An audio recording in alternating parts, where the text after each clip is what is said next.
Welcome, KCIW listeners, to 100.7 and KCIW.org, Brookings, Oregon.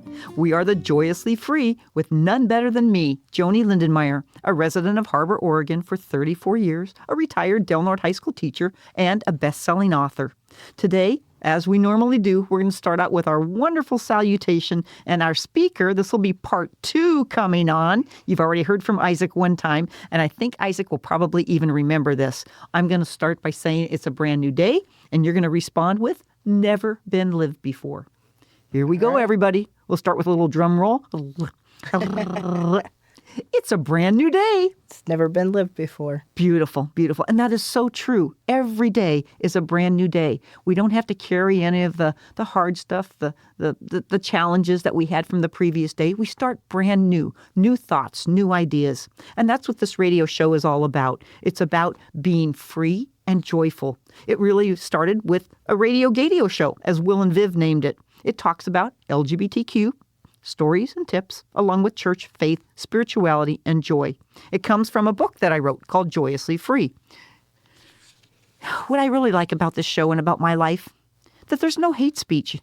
I don't cuss. I don't use hateful words toward other people. I hope you don't either. I hope that your behaviors are good. You know, we don't need hateful behaviors, and we don't bully people. We blast this show with the 3 C's: courage, confidence, and collaboration. And with every radio broadcast that I do, my spirituality comes out of me, and we're going to begin with a centering of ourselves and some breathing. And we'll move into a quote and then a little reflection before we introduce our guest speaker. Let's breathe in through our nose and out with our mouth. Breathe again deeply through the nose, in with joy, in with love, and out with any fears, anxieties, or worries. Let's go one more time. Breathe in and breathe out with any negativity. Mother Earth, dear God, our Creator, Holy Spirit of the winds, guide us to be the best people that we can be. Be here with us as we talk and we listen to each other. Inspire us, O Lord, and bring us the peace that we need. Our quote for the day came from a little calendar book I had at home, and the quote is, "Dream a little dream." I think there's a song called that, "Dream a Little Dream." There is. There is, yes. But when I heard that this morning and I read it, the word dream just popped out, that we all have dreams. And sometimes in our life, we squash them and squish them and cover them up. And then there are other times in our life where you might meet somebody and they will inspire you to go for your dreams, to think bigger, to think out of a box, to realize that anything is possible. Everything is possible. And it reminds me of opportunity is now here. If you spelled out those initials, opportunity is now here, and you put them all in one row without a space in between the letters, some people would read that as opportunity is nowhere or opportunity is now here. I challenge you to write out those letters and see how you look at it. And in doing that, when you have opportunity, you have dreams that are abundant. That is my little prayer today. And I know that dreams also come in the form of nighttime dreams as well as daytime dreams. And I believe in my heart of heart that that's a God thing. That's my version of it. It's a God thing. When you are given these dreams that come out of nowhere, this creativity, it's a God thing that you are blessed and you are highly favored. So Jesus, God, Spirit, thank you for being with us. Thank you for giving us nighttime dreams and daytime dreams. Thank you for encouraging us to always be more than who we think we can be. In the Lord's name, amen. Amen. So today, part 2. Are we ready? It's like I want to do another drum roll. You've heard of my dear friend Isaac Vaughn before, just a few weeks ago. And today he's going to continue on, beginning in his 2013 year of his life. And we're going to title this show today, Identity Revealed and Living with Testosterone. Identity Revealed and Living with Testosterone. Isaac, welcome. Good to see you again. Hello. How are you today? I am wonderful. Good. I'm grateful to be here. Yeah. Good. And I know that you have your coffee cup there. So if I see your eyes sort of bouncing around, I know that's a lot of caffeine. But I've had way too much today. But you are a high energy person anyway. I am without the coffee. So yeah. And before we get going on your identity revealed, I want to say thank you so much for helping St. Tim's fix the water problem that has been an issue for weeks and weeks and weeks. And your volunteerism, your contracting skill, contractor skills, I guess, and your brute labor, your muscles, and everything else. A lot of that.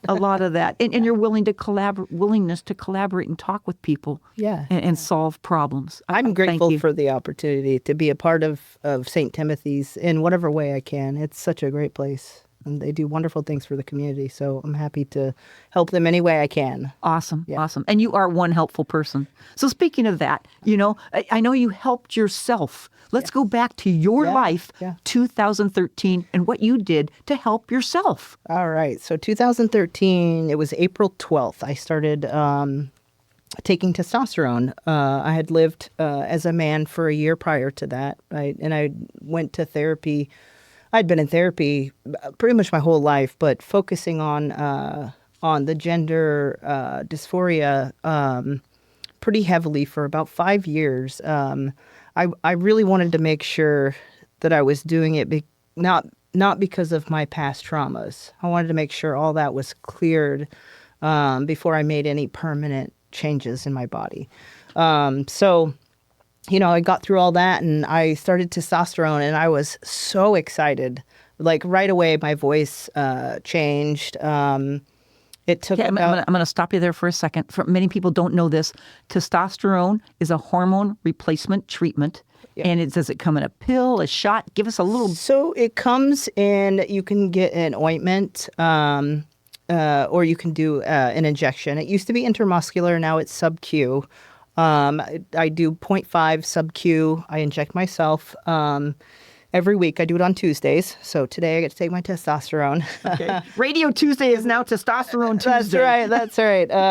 So I inject it once a week. It's pretty straightforward. Some people do the topical because it's not like some folks that are non-binary, they do a smaller dose. But I identify as a trans man, so I do the 0.5 once a week. Okay, thank you for explaining that. Yeah, absolutely. Okay, continue on. So I started taking testosterone, and my life everything changed. The way I was the way I thought. Most importantly, how I felt about myself. The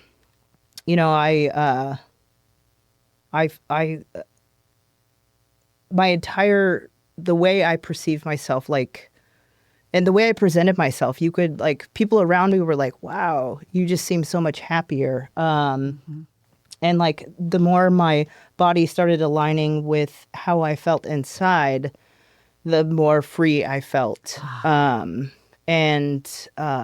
Self-love. Yeah, it was beautiful. And it's a pure joy. Yeah, I was so excited and happy. And the group of people that were in my life then were amazing. They struggled with the pronouns. There was no ill intent, so I was never frustrated with them when they would slip up and call me her or call me my old name.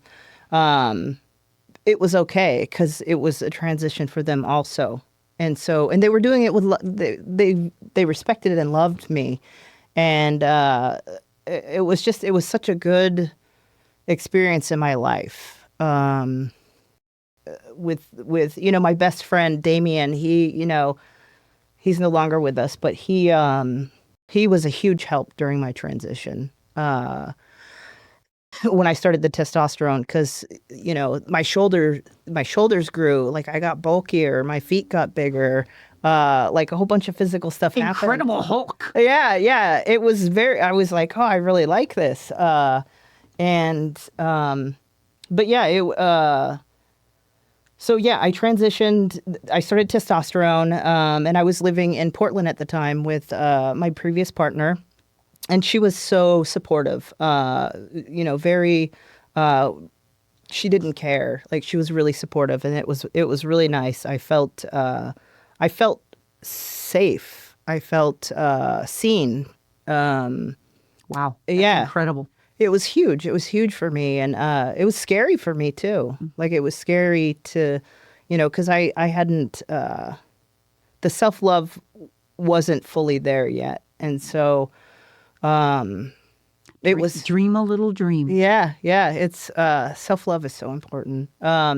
But yeah, life was going really good, and we decided to move to the coast, and I moved to the coast, and I got a job at this hospital. And then once they found out I was a trans person, I lost my job.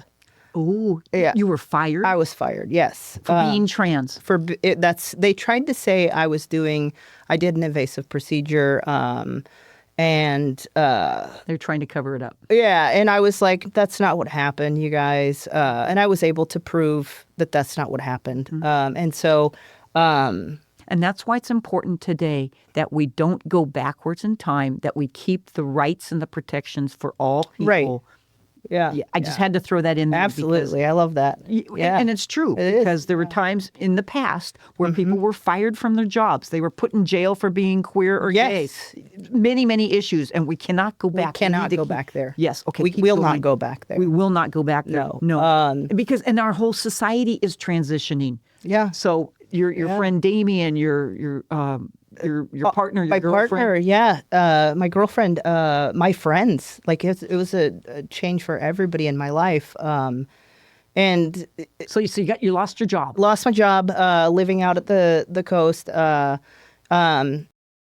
Learned a lot about myself in that time. I started building these driftwood succulent pieces. So I would carve the driftwood out, and I would plant succulents and different plants in them. And I had a niche, so I lived off of that for like 3 years. I didn't have to get a normal job. I worked farmers markets and met a ton of amazing people, and I'm very open about being a trans person. Sometimes I feel not seen enough here because I blend in so well. Right. So a friend of mine, Kimberly, she gave me some pink nail polish a couple weeks ago. And so I'm like, I'm part of the queer community. See me. Somebody see me. Right on. Yeah. Right on. Good. But yeah, I learned a lot during that period about myself, and a lot of emotional changes happened. Like the first year on testosterone, I didn't cry. I was like, what is like I had feelings, but I just could not cry. Oh, be darned. And my therapist is like, watch some sad movies. And I was like, all right, I'll give it a whirl. And Philadelphia, that movie got me. Oh my gosh. I was man down. It got me. But that was a huge, because I'm a very emotional, passionate person. And not being able to have that release was definitely a rough, the first year was rough that way. But yeah, so I'm on the Oregon coast, lost my job, found this other thing I loved doing, and where do you go from there? Yeah, I built a house. Okay, so you had a dream. Yeah, you had a dream. I'm going to build a house. I can build anything I want to build. I can. Yeah, and so I built a house. I sold plants. We planted a garden. And I loved doing it. That's what I learned so much about myself. I'm like, I really enjoyed doing this type of work. I love working in the medical field. I love helping people, but this is like, it's my niche. Like I really enjoy doing it. Yeah, it's who I am. Your talents, your brain, your everything. Yeah, okay. And I get to do that now out here for myself, which is amazing. And so, things fell apart out there. My partner and I split up. I, was hanging out with this person that wasn't great for me. It was a toxic relationship. And that sort of actually just fizzled out about 2 months ago. Wow. Yeah. Wow. Yeah. So more freedom, more joy freedom when that happens. Absolutely. And a lot of times we think it's always a negative. Right. It's like another window, another door opens. Yeah. Yeah. And it's like, I'm grateful for the things that I learned during that time. But right now I feel more connected with myself than I've ever been. This is a version of myself nobody's ever seen. I've never seen yourself. Yeah, I've never seen it. I can sit with myself alone in a room quiet now, which is huge. I don't need a bunch of distractions. I don't need to drink alcohol. I don't need to smoke marijuana. I don't need to do any of that stuff. I can just sit and feel at peace, you know? And it's the new me. the new me, yeah. And you love the new me. I do. I really like, I'm doing all this like self-work and self-care right now because I've spent my entire life struggling to get by, to get over one hurdle to the next. And it's like, I have all these, like, since I let go and connected with a spiritual power that I don't fully understand. I've, growing up in foster care and in the churches, when I hear the word God, I used to my whole body would tighten up like a trauma response. Mm-hmm. And now I see God in the ocean. I see God in the ground I walk on, in the trees. It's all around me. And it's so beautiful that I get to be here right now. I've struggled so much in my life. And as soon as I just let go of all the ideas and what I'm supposed to be and what, this person I don't have in my life anymore, what she was telling me I needed to be and do, once I let go of all of that and filled, like I've met you, I've met all these amazing people here that if I'm not around for a couple of days, they check on me. Oh, I know. That's new to me. Nobody checks on me. Like when I first got out here, I wouldn't hear from somebody for a month unless it was that lady. And it's like, wow, people like amazing opportunities. I just moved. Yes. And the place I'm at, I get to be there and they want me there. Like they want me to be there. Isn't that the best feeling? It's so, yeah. When you're loved and you're wanted. Yeah. Oh. And it's an opportunity to I don't have to pay rent right now. So it's an opportunity to not struggle to survive. I do these groups 3 days a week, 3 hours a day, each one. And, I go to my meetings and I'm able to focus on that and focus on helping the church, helping other people around. And it's like I'm growing and changing. I have a list of 2 or 3 other people that would like your help. Yeah. I contacted one gentleman. Yeah, I'm going to go meet with him tomorrow. Oh, good. Yeah. Good. And that's who you are, Isaac. You found this new person. You've been through so much, and now you found this new person. Yeah. And you're just loving life. I am. You're loving life. I'm so just blessed and grateful but I had to get to that dark spot and let go of all the ideas that I was taught growing up, that I had to behave a certain way or have a certain job, or, I had to be a woman. I had to be a straight woman. All the had to. I had to. And the thing is, now you get to be. I get to be me. Get tos, not have tos, but get tos. That has been my motto, for the last probably month. I get to, instead of being like, oh, I got to get up, and I get to get up. I get to get up and I get to go be of service in one way or another to somebody. That's the best feeling. And that's a game changer. If you say I get to versus I have to. Big time game changer. Huge. Big time. Huge. Well, and your big spiritual renewal. Yeah. If you call it that. Not even a renewal. You're letting go. Birth. A birth. I've never, even as a child, I felt a light in me, which is what got me through all the tough spots. It got me through my dad's abuse. It got me through, my mom not being there and then being abusive. It got me through all the tough stuff. And I don't know how to explain it. It was just a light I felt inside. Wow. And when I broke up with my partner and lost the house that I built, that light went out. I was for the last 5 years just in darkness. Mm-hmm. I don't even know how to explain it. I felt like death would have been better. Yeah. It was just absolute loss, grief, ugly. Mm-hmm.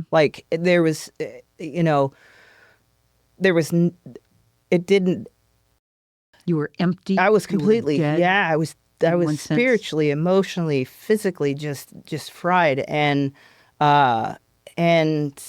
but once you revealed your identity, yeah, you revealed your identity. You got on the testosterone, yep, which kicked you off, and you said April 12th of 2013, yeah. And then your life has just continued to be positive. Yes. Self-love. You're working on it. You're choosing who you are with and what you're doing because you get to do it. And so where does that lead you now in terms of thinking, what are some other hopes, or where do you go from here with this great new birth? Oh, there's so much. I want to keep connecting with people. I want to share your story. I want to share my story. I want to hopefully help somebody that has that's in the same situation, that like just feels like they don't have anything. They've lost everything, or that darkness. If anything I can say or do to help somebody get out of that, that would be my entire purpose. And maybe that's why you're on this radio show Maybe, today. yeah. Maybe there's somebody out there listening right now that is connecting with you and saying, oh my gosh, this is where I am, like where Isaac was. Yeah. And I have hope now. Yeah, I hope so. I mean, I've signed up, or I'm signed up to help there's a gender affirming, they do, like, it's a closet out here. GAC, Gender Affirming Closet. Yeah. I'm going to volunteer there, hopefully connect with people, and I want to keep giving, because I feel so full right now. And you're so grateful. I'm so grateful. Oh my God. I'm so great. I get emotional. It's funny. Last week, I was driving home, and I just started crying. I was so happy, and I've never been completely like alone and happy. Right. Like I'm not in a relationship. Not dependent on anybody else. No. And the people that are in my life right now they're all bonuses. That's a great way to look at it. Like I get to know these people, like Maddie and Mandy, the folks I moved in with, a trans woman, and they were partners, but they live together. They're raising kids. We get to, there's goats there, 6 dogs, a bunch of chickens. We get to do this like family thing. Like I feel like I'm a part of a family now. We are family. That's right. Yeah. And there's no like catch. Yeah. There's no catch. There's no, you get to be here only if you do these things. Right. I get to be there. I could be there and fall completely apart and it would be okay. Yeah. Or I could be there and blow up and it would be okay. Yeah. Yeah. It's a remarkable feeling, isn't it? Yeah. And if you have not been there before, you didn't grow up with that, then you don't know that. Yeah. But for many of us who are in the queer world or in another kind of world, and we find that joyously free moment, which turns into a daily 24/7 for us. Yeah. It's pretty profound. It's huge. It's pretty profound. It's just game changing for me. I sat out by the fire last night and listened to the thunderstorm. Nice. I mean, and I was like, I didn't need to drink anything. I didn't need to smoke anything. I just sat there in complete peace and just free, happy. I mean, I felt connected to everything. It was really, I love it. I love life right now. It's amazing. I get to be me. I get to be like this trans man that, lives in Brookings. Yep. And works on rusty pipes all day. It was great. It's great. Yeah. Well, you are such a remarkable person, and to know that you've come from such hard stuff. And that's memory, but that's good memory that you can now take it and see that it was because of all of that you found this new you. Right. Yeah. And sometimes I think when we struggle the hardest, the joy is even bigger and better. I believe that in my soul. Yeah. So what tips would you have for somebody who may be trans, or it doesn't matter, but they're having a hard time? They're in a dark spot. God, just don't give up. Don't give up. Find anybody you can connect with. Nature, get out in nature. That's, when I'm feel disconnected or just am struggling, I get out on the beach and I walk and I walk. And if you can't get out on the beach and walk, get outside, change your view, change the atmosphere, move your body, find somebody to connect with. Find somebody to connect with. That's a great, like, almost final comment. And where can you go to find that person or people? where would you recommend? Oh gosh, there's Final comments. Yeah, there's usually an LGBTQIA plus organizer in just about every town, city, to connect with. Yep. Yeah. And I would say get a hold of me. If anybody's out there and you're going, what do I do? What do I do? Get a hold of KCIW. Get a hold of me, Joanie Lindenmeyer. Yep. You can look up my books in the library. I am pretty much out there in many, many ways. Ask around town and you can get it. No number or whatever. And Isaac, I know you're so willing to meet and talk Absolutely. with people. I'm always available for anybody struggling, anybody that needs any help with anything. Right. Yeah. And not even just the help, just a friendly smile. Friend. Yep. You smile and you radiate it, and you will attract kindred souls, I guess. Is the word. 100%. Yeah. You are so phenomenal. I love you to pieces. I like you to pieces. I love you too. Oh, my gollies. And I thank you for coming on as part 2. Beautiful listeners right here on our gorgeous coast of Southern Oregon and Northern California. We thank you for being with us. And it was definitely a joyously free moment today for 20 minutes with Isaac. Yes. We hope, listeners, that you have been inspired by Isaac, challenged, maybe you've enjoyed the stories, the tips, the hopes, and learned about self-love today with Isaac. We want to just say again, Isaac, thank you. Thank you. Unbelievable. And of course, KCIW could not do this without Tom Bozak, Candace, and Rose, and all the team that comes from KCIW, our local community station. And so we want to make sure that you can always tune in to our podcast at any time. You can share this. You can spread the word. If you're looking for me, my books are at the local bookstore. I'm around town. They're at Forecastle Books. You can TikTok, Facebook, text me, whatever you want on all those kind of things. And I'm literally an open book, and I think that's sort of how Isaac and I met. Yeah. But on behalf of KCIW, we thank you for tuning in, and we say, see you around town, smile big, and wear bright colors. Yes, thank you. God bless. Thank you.